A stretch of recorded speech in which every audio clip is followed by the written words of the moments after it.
इस कार्यक्रम में उपस्थित माननीय उप मुख्यमंत्री श्री सुशील कुमार मोदी जी,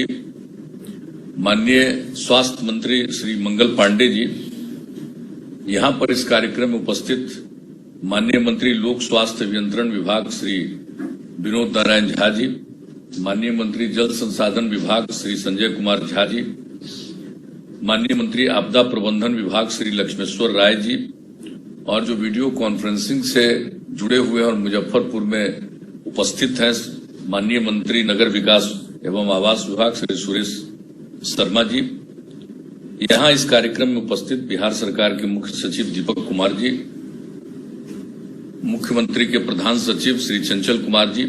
स्वास्थ्य विभाग के प्रधान सचिव श्री उदय सिंह कुमावत जी, योजना एवं विकास विभाग के सचिव श्री मनीष कुमार वर्मा जी, सूचना एवं जनसंपर्क विभाग के सचिव श्री अनुपम कुमार जी, मुख्यमंत्री के ओएसडी श्री गोपाल सिंह जी, बिहार चिकित्सा सेवाएं आधारभूत संरचना निगम लिमिटेड के प्रबंध निदेशक श्री संजय कुमार सिंह जी, और वीडियो कॉन्फ्रेंसिंग से इस कार्यक्रम में जुड़े हुए मुजफ्फरपुर के माननीय सांसद श्री अजय निषाद जी, झंझारपुर में उपस्थित माननीय सांसद रामप्रीत मंडल जी, माननीय विधायक गुलाब यादव जी, माननीय विधायक श्री सुरेश शेखर जी, माननीय विधायक महासेठ जी, वीडियो कॉन्फ्रेंसिंग के माध्यम से जुड़े इस कार्यक्रम में उपस्थित अन्य सभी जनप्रतिनिधिगण, श्रीकृष्ण मेडिकल कॉलेज के प्रिंसिपल डॉक्टर विकास कुमार जी, श्रीकृष्ण मेडिकल कॉलेज एवं अस्पताल मुजफ्फरपुर के अधीक्षक श्री डॉक्टर एसके शाही जी, मुजफ्फरपुर और मधुबनी के जिलाधिकारीगण, इस कार्यक्रम में उपस्थित स्वास्थ्य विभाग के सभी अधिकारीगण, चिकित्सकगण, सभी बहनों एवं भाइयों, मैं सबसे पहले माननीय मंत्री स्वास्थ्य विभाग को और पूरे स्वास्थ्य विभाग को इस बात के लिए धन्यवाद देता हूं कि इन्होंने जो मुजफ्फरपुर का पीकू है, पेडियाट्रिक इंटेंसिव केयर यूनिट, जिसके बारे में पिछली बार हम लोगों ने ये तय किया था कि इसको निर्मित कराएंगे जो स्थिति को देखते हुए, और लक्ष्य के मुताबिक इसका काम पूरा हुआ। जैसा कि बता ही रहे थे माननीय स्वास्थ्य मंत्री जी, बीच में कोरोना वायरस के चलते ये काम रुक गया था, लेकिन फिर उस काम को किया गया और डीएम से लगातार बातचीत होती रही। मुजफ्फरपुर सब लोगों ने मेहनत किया, प्रयास किया, और आज ये स्थिति है कि न सिर्फ बनकर तैयार हो गया, बल्कि आज ये खुशी की बात है कि आज भले ही हम लोग इसका उद्घाटन कर रहे हों, लेकिन उसका उपयोग शुरू हो गया। ये बहुत अच्छी बात है, और जो भी बातचीत करने का मौका मिला सुपरिटेंडेंट साहब से, तो मुझे खुशी है कि अब इस काम में लगे हुए हैं, और जो लोगों के बीच में जागृति पैदा करने के लिए जो बात हम लोगों ने पिछले साल किया था, लंबी मीटिंग हम लोगों की हुई थी, तो ये भी हुआ। और आप सबको मालूम है कि हम लोगों ने इसका आकलन करने के लिए पिछली बार जो सबसे ज्यादा प्रभावित इलाका था, वैसे 5 प्रखंडों को चुन करके वहां पर हम लोगों ने सोशियो इकोनॉमिक सर्वे कराया, और सर्वे कराने के बाद मुझे तो एक अवसर मिला, एक गांव में तो हम गए भी बाद में, और सोशियो इकोनॉमिक सर्वे कराने के बाद वहां के जो लोग भी वंचित हैं, क्योंकि पिछली बार जो हम लोगों ने देखा था वो यही देखा था कि सब गरीब घर के ही लोग हैं, तो सोशियो इकोनॉमिक सर्वे इसलिए हम लोगों ने कराया था कि देख लें हम लोग कि कोई परिवार जो सरकार की योजनाएं हैं वो उसका लाभ तो नहीं उठा पा रहा है, या उसके बारे में उसको जानकारी भी तो नहीं है। तो ये पूरा जो सर्वे किया गया, और उसी में ये पता चला बहुत लोगों के आवास की समस्या थी, अन्य प्रकार की राशन कार्ड धारियों की समस्या, अनेक प्रकार की समस्याएं जो थी, उनके बच्चे स्कूल में नहीं जा रहे थे, आंगनबाड़ी केंद्र की कमी थी, हर तरह से जो सर्वेक्षण किया गया और उसके बाद उस पर अमल किया गया। तो ये कोई सबको मालूम है कि इतना जो हम लोगों ने वहां के बारे में जो काम किया, तो ये बड़ी अच्छी बात हुई है। और उसको देखने के बाद अब ऐसा लग रहा है कि इस बार तो प्रभाव कम है, लेकिन ये कोई नहीं जानता है कि कब किस बीमारी का प्रभाव बढ़ जाए। अब जैसे इस बार हम लोग पूरे दुनिया में देख रहे हैं कोरोना वायरस, और कोरोना वायरस के चलते जितना लॉकडाउन का पीरियड रहा है, सबको मालूम है कितने तरह की कठिनाइयों का सामना करना पड़ रहा है या पड़ा है, तो सारी बातें हैं, सबको मालूम है और दुनिया भर में फैला हुआ है। तो कब कौन सी बीमारी किस रूप में आएगी इसके बारे में तो किसी को मालूम नहीं है। तो उसी प्रकार से मुजफ्फरपुर के एरिया में एईएस कहलाता है, यानी एक्यूट इंसेफेलाइटिस सिंड्रोम, यानी सिंड्रोम है, कोई बीमारी का नाम अभी तक नहीं पता, इसलिए इसको सिंड्रोम कहा जा रहा है। तो वैसी परिस्थिति में तो कब क्या होगा, और लेकिन हम तो भाई सभी चिकित्सकों को, जो डॉक्टर हैं और उनके साथ काम करने वाले अन्य भी जो स्वास्थ्य सेवा के लोग हैं, हम सबको इस बात के लिए अभिनंदन करते हैं और उनको हम विशेष तौर पर बधाई देते हैं कि किस तरह से लोगों की सेवा करते और मेहनत करते हैं। पिछले साल भी हम लोगों को जो मौका लगा मुजफ्फरपुर में जाकर के कई घंटा एक एक बीमार से हम लोग मिले, देखे, बातचीत किए, डिप्टी सीएम साहब भी साथ में थे, किस तरह से हम लोगों ने बातचीत एक एक से की, परिवार, उस बच्चे के परिवार के लोग थे उनसे भी बातचीत किया, सारे लोगों को बात किया। और इसी तरह का मौका लगा था, आप जानते ही हैं, गया भी गए थे, वहां के बारे में तो हल्ला होता है जापानीज इंसेफेलाइटिस का, उसके लिए तो अलग उपाय किया ही जा रहा है टीकाकरण का। लेकिन पिछली बार जो लू से जो प्रभाव पड़ा था बुरी तरह, तो वहां भी हम लोग गए थे, इसमें ज्यादा उम्रदराज लोगों को असर पड़ा था, तो सबसे मिले थे, एक एक बात हम लोगों ने देखा था। तो कब कौन सी स्थिति आती है और क्या सामना करना पड़ेगा वो तो एक अलग विषय है, लेकिन हम तो देख रहे हैं भाई, जिस तरह से आज जो बीमारी आई है कोरोना वायरस की, इसके बारे में चिकित्सक लोग जिस तरह से काम कर रहे हैं, डॉक्टर लोग, ये कोई मामूली बात है, हम लोग देख रहे हैं। और बिहार में तो अन्य जगहों की तुलना में असर कम है, लेकिन फिर भी जितनी सक्रियता से काम हो रहा है, एक एक चीज के बारे में जिस तरह से काम हो रहा है, वो तो प्रशंसनीय है। तो सब लोगों ने ध्यान दिया, हमारे प्रशासन के लोगों ने ध्यान दिया, पुलिस के लोगों ने ध्यान दिया, जनप्रतिनिधियों की भी इसमें दिलचस्पी रही है, तो सब तरह से ये काम चल रहा है। तो एईएस जो पिछले बार हुआ, इस बार का असर कम है, लेकिन ये कौन जानता है कब क्या असर हो, इसलिए हम लोगों को सचेत रहना। और अब मामूली बात नहीं है, अब आप जान रहे हैं, जो बता दिया माननीय स्वास्थ्य मंत्री जी ने भी, कि सिर्फ हम लोग ये नहीं तैयार किए हैं पीकू का, अब जो पेशेंट है उनके लोग आएंगे, उसके लिए धर्मशाला तक का निर्माण हम लोगों ने करा दिया। और आप जानते हैं, अब हम लोग हर अस्पताल में, बिहार के हर अस्पताल में अब इस चीज का कंसेप्ट के साथ कि भाई आमतौर पर जो लोग हैं अस्पतालों में आते हैं, तो उनको, उनके परिवार के लोगों को रहने का, आप देखते हैं अस्पताल में बाहर कितनी भीड़ रहती है, किस तरह से लोग रहते हैं, बाहर बैठ जाते हैं, गरीब लोग हैं, कहीं दूसरी जगह जा नहीं सकते हैं। तो अब हर जगह हम लोगों ने भी ये काम शुरू किया। तो मुजफ्फरपुर के लिए भी काम शुरू है, लेकिन ये जो पीकू के लिए जो हुआ, अब उसके साथ भी ये काम किया गया है। तो हर प्रकार से तो मैं इस बात के लिए बधाई देता हूं। और आज खुशी की बात है कि न सिर्फ कुछ काम का उद्घाटन भी हो रहा है, और वहां पर जो अभी सब कुछ इसके बारे में जानकारी दे दी है स्वास्थ्य मंत्री जी ने, और एक एक चीज का 5 का उसका उद्घाटन, कुछ का शिलान्यास किया गया है। अब झंझारपुर में नया मेडिकल कॉलेज भी बनेगा। अब मधुबनी में तो ठीक ही कहा, इन्होंने एक प्राइवेट मेडिकल कॉलेज भी स्थापित हो गया है, और झंझारपुर में हम लोग सरकारी मेडिकल कॉलेज की स्थापना कर रहे हैं। और आप लोगों को बता दिया गया इसके बारे में, इन्होंने बता दिया कि 515 करोड़ रुपए की लागत उसमें लगेगी और उसका निर्माण किया जा रहा है। तो सब तरह से हम लोग कोशिश कर रहे हैं, और उप मुख्यमंत्री जी ने आपको बता दिया कि कब क्या और कितना मेडिकल कॉलेज था, कितना मेडिकल कॉलेज हम लोग बढ़ा रहे हैं। और ट्रीटमेंट के लिए तो जो काम किया गया बिहार में, जब से मौका हम लोगों को दिया गया, उसके पहले क्या स्थिति थी, इन्होंने तो बात बताई मेडिकल कॉलेज एंड हॉस्पिटल की, लेकिन सामान्य तौर पर जरा याद करिए तो क्या था। 2006 के फरवरी में हम लोगों ने सर्वेक्षण कराया था, और ये पता चला कि जितने भी जो हमारे प्राथमिक स्वास्थ्य केंद्र हैं, इन सबों का जो ब्लॉक के स्तर पर है, उसमें कितने लोग इलाज कराने के लिए जाते थे। यानी एक महीने में औसतन पूरे बिहार में प्राथमिक स्वास्थ्य केंद्र में मात्र 39 लोग जाते थे, यानी एक आदमी, कभी कभी 2 आदमी, यानी 39 एक महीने में प्राथमिक स्वास्थ्य केंद्र में जाते थे। और हम लोगों ने जो प्राथमिक स्वास्थ्य केंद्र के लिए जो काम करना शुरू किया, तो उसके बाद आप जान रहे हैं कि आज जो स्थिति हुई है, अब तो हम लोग प्राथमिक स्वास्थ्य केंद्र का एक्सपेंशन भी कर रहे हैं। अब उसको हम लोग जो बता रहे हैं 30 बेड का हॉस्पिटल, पहले तो 6 बेड ही रहता था, लेकिन उस बीच में जो इंतजाम हम लोगों ने किया, डॉक्टर्स का, अन्य लोगों का, नर्सेज का और बाकी लोगों का जो इंतजाम किया, और उसके अलावा मेडिसिन का, याद करिए मुफ्त में दवा देने का जो हम लोगों ने निर्णय किया और इसको लागू किया हम लोगों ने 2006 के अगस्त से। और इसके बाद क्या स्थिति हुई,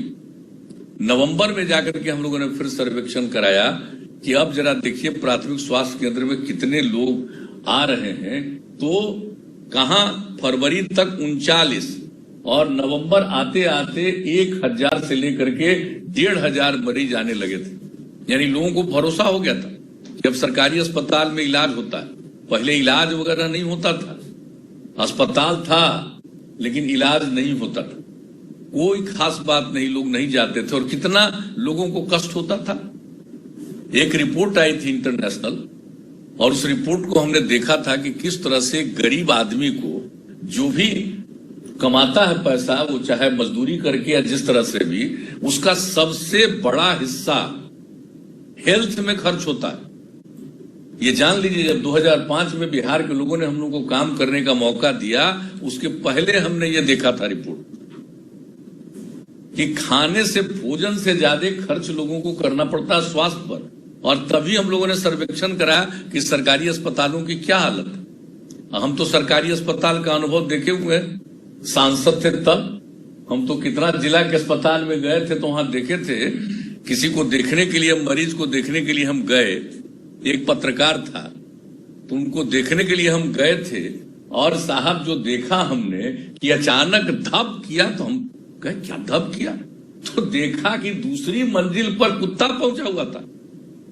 बेड पर कुत्ता था, मरीजों की संख्या कम थी, ये हालत था पहले। और अब आज समझ लीजिए कि अस्पतालों में अब कितने मरीज आ रहे हैं। पहले यहां तक कि जो मेडिकल कॉलेज हॉस्पिटल है उसका भी बेड नहीं भरता था कभी, और आज क्या स्थिति है कि उसकी संख्या बढ़ रही। अब हम लोगों ने क्या तय कर दिया कि भाई सबसे पुराना हमारा पटना मेडिकल कॉलेज हॉस्पिटल है, उसकी संख्या बेड की दुनिया में इतना ज्यादा बेड किसी अस्पताल का नहीं है। 5000 से भी ज्यादा, 5400 करने का हम लोगों ने निर्णय लिया। अब IGIMS बना पहले, लेकिन IGIMS पटना का तो लगभग बंद होने के कगार पर था ना, क्या बुरा हाल था। अब IGIMS की क्या स्थिति है जरा देख लीजिए।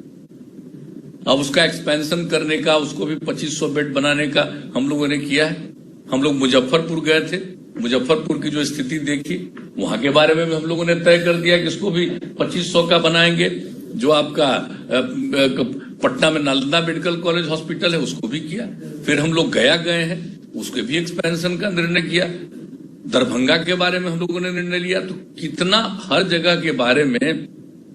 हम लोगों ने निर्णय लिया कि इसको हम बढ़ाएं। तो एक तरह से जो प्राथमिक स्वास्थ्य केंद्र, वहां से लेकर के अनुमंडल का अस्पताल, जिला का अस्पताल और उसके बाद पूरे मेडिकल कॉलेज हॉस्पिटल की स्थिति, सबके लिए हम लोगों ने ध्यान दिया। तो उसके चलते आज हो रहा। अब जरूरत है, हमारी आबादी है, हमारी आबादी बढ़ रही है। हम लोगों का जो आबादी का जो प्रतिशत है वो कितना ज्यादा है, तो इसको देखते हुए देश में सबसे अधिक हम लोगों की आबादी है 1 स्क्वायर किलोमीटर पर। तो उसको देखते हुए औसत से भी 3 गुना से भी ज्यादा, देश का जो औसत है 1 स्क्वायर किलोमीटर में जितने लोग होते हैं, उनकी वहां से जो एवरेज आबादी है उससे 3 गुना से भी ज्यादा हमारे बिहार में। तो एक एक चीज की हम लोग तो चिंता कर रहे हैं, विकास का भी सारा काम हो रहा, लेकिन उसके साथ साथ जैसे हेल्थ, हम लोगों ने शिक्षा के लिए, विकास के अन्य कामों के लिए, समाज में भाईचारे का माहौल रहे, ये सब चीज के लिए, लॉ एंड ऑर्डर के लिए, सबके लिए काम किया। और उसी तरह से स्वास्थ्य के क्षेत्र में काम किया। तो अभी बहुत कुछ करना है, इसमें कोई शक नहीं। और हम लोग लेकिन एक एक चीज को लेकर के, एक एक काम के लिए जो हम लोग पूरे तौर पर कोशिश कर रहे हैं, ये सब करेंगे। और आप समझ लीजिए कि राज्य में 36 जिलों में से 21 जिला अस्पतालों का विस्तारीकरण एवं उन्नयन कार्य 2022 तक पूर्ण कर दिया जाएगा। अब जो कुछ भी जितना भी आपका जो अतिरिक्त प्राथमिक स्वास्थ्य केंद्र, अभी तो हमने प्राथमिक स्वास्थ्य केंद्र की बात की, आप इसका जो हम लोगों ने इसको बड़ा बना दिया, सब कुछ कर रहे हैं हम लोग, सब कुछ हो गया है इसके बारे में। लेकिन इसके अलावे हम लोग अतिरिक्त प्राथमिक स्वास्थ्य केंद्र के बारे में भी हम लोग सोच रहे हैं कि चरणबद्ध तरीकों से निर्माण करते हुए हेल्थ एंड वेलनेस सेंटर के रूप में विकसित किया जाएगा। केंद्र सरकार की स्कीम एक है हेल्थ एंड वेलनेस सेंटर, तो उसके लिए कुछ जगहों पर हम लोगों ने लाभ लिया, लेकिन अब हम लोगों ने राज्य सरकार में तय किया कि हम लोगों का जितना भी जो अतिरिक्त प्राथमिक स्वास्थ्य केंद्र है वो सभी जगहों को हम लोग कन्वर्ट कर देंगे उसको हेल्थ एंड वेलनेस सेंटर में। तो कोई काम नहीं हम लोग छोड़ रहे हैं, तो हर प्रकार से हर तरीके से कोई काम करने की काम किया जा रहा है। और एक एक चीज पर ग्रामीण क्षेत्रों में जो दान में लोग देंगे गांव में, तो उनके नाम पर अस्पताल का नामकरण किया जाएगा, ये हम लोगों ने तय कर दिया हर लोगों के बीच में। तो हम तो चाहेंगे कि हमारे जनप्रतिनिधि, प्रशासन के लोग सब इस बात का प्रचारित करें कि किसी भी गांव में स्वास्थ्य उपकेंद्र बनाना है और स्वास्थ्य उपकेंद्र के लिए जगह नहीं मिल रही, या हम लोगों को अतिरिक्त प्राथमिक स्वास्थ्य केंद्र बनाना है, उसके लिए भी अगर जगह नहीं मिली, तो वैसी स्थिति में बहुत लोगों के पास जमीन है, तो अगर वो जमीन दे देंगे तो उन्हीं के नाम पर इसको रख दिया जाएगा। अब आप सोच लीजिए कि थोड़ा जमीन देंगे लेकिन उनका नाम अनंत काल तक रहेगा, ये साधारण बात नहीं है। इसलिए सबके बीच में इस बात को प्रचारित भी करना चाहिए, ताकि हम लोगों की इच्छा है कि ज्यादा से ज्यादा जगहों में हो और लोगों को किसी भी प्रकार की दिक्कत नहीं हो, सब आदमी का स्वास्थ्य का ध्यान रखा जाए, ये ध्यान रखना हम लोगों का कर्तव्य है। तो ये सब काम हो रहा है और इस तरह से इस क्षेत्र में जो मेरे हिसाब से जो स्वास्थ्य के क्षेत्र में जितना काम हुआ, हम लोग तो और काम करना चाहते हैं, लेकिन हम लोगों ने एक संक्षेप में बात बता दिया कि कितना ज्यादा संख्या हो गई। हमने तो बता दिया उस साल के अंत तक, और अब मालूम है अब एक प्राथमिक स्वास्थ्य केंद्र में औसतन अब एक महीने में बिहार में 10,000 मरीज इलाज के लिए जा रहे हैं। ब्लॉक स्तर पर जो प्राथमिक स्वास्थ्य केंद्र है अब 10,000 मरीज इलाज के लिए जाते हैं। तो कहां से कहां स्थिति है, और हम लोग डॉक्टर्स का और ज्यादा चाहते हैं कि उनकी पोस्टिंग हो, लोग आ जाएं, अन्य जगहों पर पोस्टिंग हो, और कितना ज्यादा मेडिकल कॉलेज की स्थापना हो रही है, नर्सेज के लिए कितना हम लोग कर रहे हैं। हर प्रकार का काम आप सब जानते हैं कि नर्सेज को भी अधिक से अधिक संख्या में यहाँ नर्सेज उपलब्ध हो और वो उसकी पढ़ाई कर लेंगी तो अपने बिहार की जो जरूरत है उसको तो पूरा करेंगे। उसमें से बहुत लोगों की इच्छा होगी तो और भी कहीं जाकर के सेवा कर सकती है। तो हर प्रकार से इस क्षेत्र में, स्वास्थ्य के क्षेत्र में हम लोगों ने काम करने की कोशिश की है। यूं तो काम हर क्षेत्र में कर रहे हैं, लेकिन आज मुझे बहुत अच्छा लगा है, क्योंकि जो सबसे बड़ी चीज है, आज कई चीजों का, आज कुछ चीजों का शिलान्यास और कुछ का उद्घाटन हो गया, और हम आश्वस्त करते हैं कि अभी तो जो उसके लिए उन्नयन के लिए काम किया जा रहा है मुजफ्फरपुर का, उसका ठीक ढंग से देख ले, लेकिन मुजफ्फरपुर के हॉस्पिटल का विस्तार भी किया जाएगा, उसकी संख्या ज्यादा रहेगी, जिसके बारे में हमने जिक्र किया। तो हम लोग इन सब चीजों के बारे में सारा अध्ययन करके और सब कुछ कर रहे हैं। तो हम लोग जो भी जरूरी है हेल्थ के सेक्टर में, स्वास्थ्य के क्षेत्र में, उसको करेंगे। हम तो यही चाहेंगे कि हम सब लोगों का यही कर्तव्य है कि हम लोगों की सेवा करें और लोगों को जागरूक रखें। और ये जो कोरोना वायरस के चलते हो रहा है, तो उसके बारे में तो हम सबको यही कहेंगे कि भाई देख लीजिए, कोरोना वायरस के मामले में बिहार में तो जागृति बहुत रही, गांव गांव के लोगों में जागृति रही है, तो ये मामूली बात नहीं है। इसलिए कोरोना वायरस के भी क्षेत्र में भी जो हम लोगों ने जन जागृति का अभियान शुरू किया है,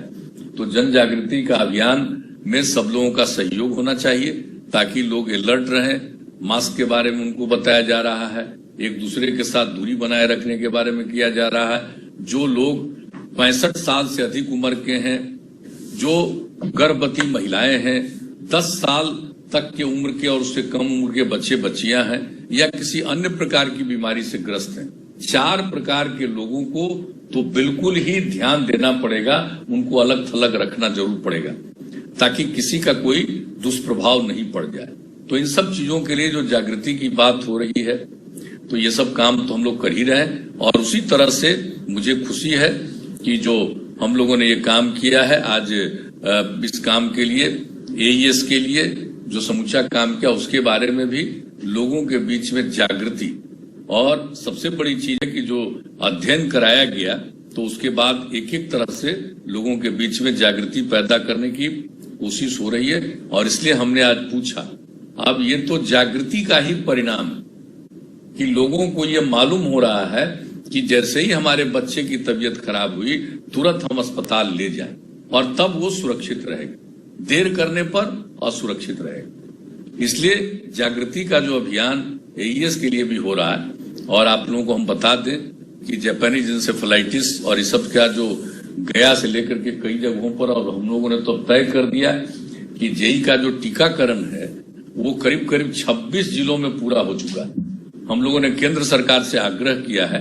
कि उसकी जो दवा आती है टीकाकरण की वो आ जाए, और बाकी 12 जिलों में भी हम लोग इसका टीकाकरण कराना चाहते हैं, क्योंकि कोई नहीं जानता कि कहाँ का आदमी कैसे किस चीज से प्रभावित हो जाए। इसलिए इन सब चीजों पर हम लोग लगे हुए हैं। और ये मालूम है ना कि पहले क्या स्थिति थी। आमतौर पर जो टीकाकरण पहले होता था, क्या था, 2006 में हम लोगों ने सर्वे किया था, मात्र 18% टीकाकरण था। और अब आप जान लीजिए कि अब स्थिति हो गई कि अब हमारा बिहार में 86% टीकाकरण है। और हम लोगों का लक्ष्य है कि टीकाकरण के मामले में हम लोग देश के टॉप 5 जो 5 राज्य होंगे उसमें हम शामिल रहेंगे। इतना हम लोगों का टीकाकरण के लिए भी है, एक एक चीज के लिए। तो हर चीज में अब स्थिति में सुधार आ रहा है, वैसा नहीं है कि एक एक चीज में। और टीकाकरण कितना जरूरी है। और बिहार में आप जान लीजिए ये पल्स पोलियो कैंपेन जो चला पोलियो से मुक्ति के लिए, तो लोगों को तो लग रहा था देश भर में कि बिहार से ही परेशान थे, बिहार बहुत पीछे था। और अभी हम लोग 2005 के नवंबर में शपथ लिए थे और उसके तुरंत 2 दिन के अंदर अंतर्राष्ट्रीय स्तर के लोग आकर के मिले और लोगों ने कहा, हमने आश्वस्त किया कि हम लोग इसके लिए जबरदस्त अभियान चलाएंगे। और पहला ये वीडियो कॉन्फ्रेंसिंग से 2005 में ही हमने डीएम से बातचीत की थी और इसके बारे में उनको ये जिम्मेवारी दी थी कि पल्स पोलियो कैंपेन चलाना है। और जिस तरह से सब लोगों का, हर समुदाय का कई तरह से इसके बारे में तरह तरह का अफवाह फैलाने की कोशिश होती थी, लेकिन समाज में इस बात को लेकर के एकता कायम किया गया और सब लोगों ने इसका सहयोग किया, चाहे वो किसी भी धर्म मजहब को मानने वाले लोग। और क्या हुआ उसका फल?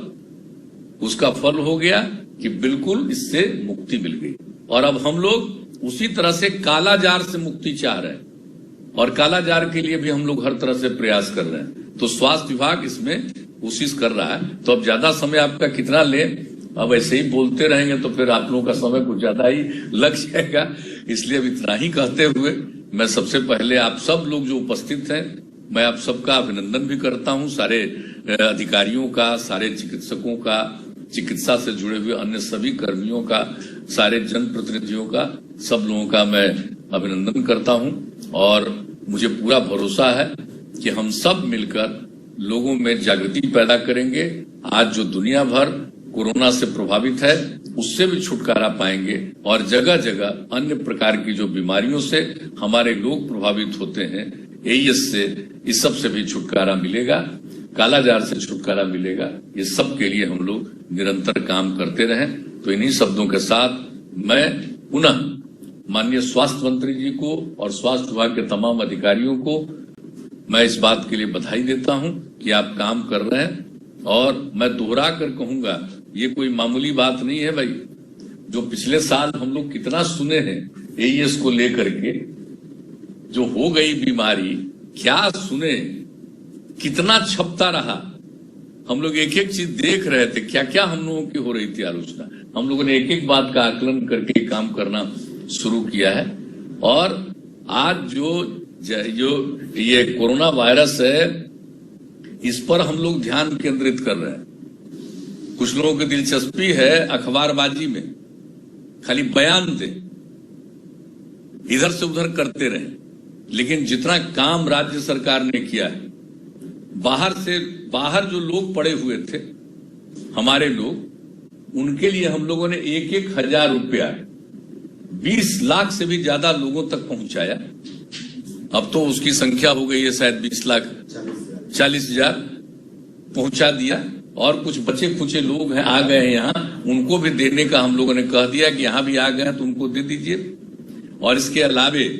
जिस तरह से आप देख रहे हैं क्वारंटाइन सेंटर में, हमने आज 3-4 दिन पहले जागृति के दिन बता दिया राज्य सरकार कितना मेहनत कर रही है, कितना खर्च कर रही है, सब प्रकार से हम लोग कोशिश कर रहे हैं। तो हम लोगों की दिलचस्पी है काम, प्रचार प्रसार में मेरी कोई दिलचस्पी नहीं है, हमारी दिलचस्पी है काम में। और हम तो शुरू से कह रहे हैं कि लोगों ने हम लोगों को काम करने का अवसर दिया है, तो लोगों की सेवा करना ही हमारा धर्म है, और उसी का पालन करते हुए, सेवा करने के धर्म का पालन करते हुए हर क्षेत्र में काम को, जरूरी काम को करना, और उसी सिलसिले में स्वास्थ्य के क्षेत्र में काम को करना, ताकि लोग सुरक्षित रहें, संरक्षित रहें। और अंतिम में यही कहेंगे कि लोगों में जागृति जरूर लाने का हम लोगों को प्रयास करना चाहिए। तो इन्हीं शब्दों के साथ मैं पुनः आप सबको धन्यवाद देता हूं, और स्वास्थ्य विभाग को विशेष तौर पर मैं बधाई देता हूं कि उन्होंने इतने काम की शुरुआत कर दी है। इन्हीं शब्दों के साथ आप सबको बहुत बहुत धन्यवाद। माननीय मुख्यमंत्री श्री नीतीश कुमार जी का